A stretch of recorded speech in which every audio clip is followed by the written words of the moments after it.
এবার গরমের সময় এই মাটির বোতলটা কিনে এনেছিলাম। মাটির বোতলে জল রাখলে জলটা অনেকটাই ঠান্ডা থাকে।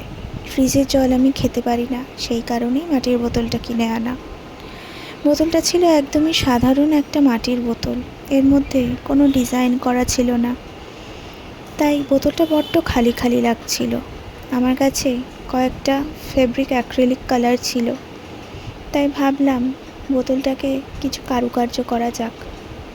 আমি কখনো অ্যাক্রিলিক কালার দিয়ে বোতল পেন্টিং এগুলো করিনি, তবে হ্যাঁ, ছোটোবেলা থেকে হাতের কাজ, ক্রাফটের কাজের উপর ঝোঁক আমার বড্ড বেশি। তাই জন্য ভাবলাম নিয়ে বসে তো পড়ি, তারপর ভাবা যাবে কি করা যায়। সেই ভেবেই নিয়ে বসা। আমার কাছে খুব 4টে সাধারণ বেসিক কালার ছিল, সাদা, লাল, নীল আর হলুদ। সেই 4টে কালার নিয়েই শুরু করেছিলাম। তারপরে সেই কালারগুলো থেকেই এই সবুজ কালার, কমলা কালার এগুলো বানিয়ে নিয়েছি। আসলে বেসিক কালারগুলো যদি কাছে থাকে তাহলেই তার থেকে আরও অন্যান্য কালারগুলো তৈরি করে নেওয়া যায়। আচ্ছা, দেখে বলুন তো বোতলটা কেমন হয়েছে।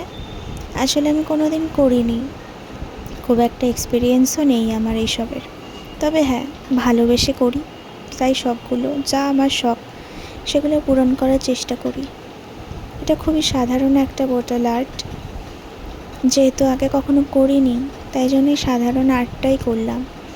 খুব বেশি ভালো কিছু করতে গেলে হয়তো আরও হিজিবিজি হয়ে যেত, দেখতে আরও খারাপ হয়ে যেত।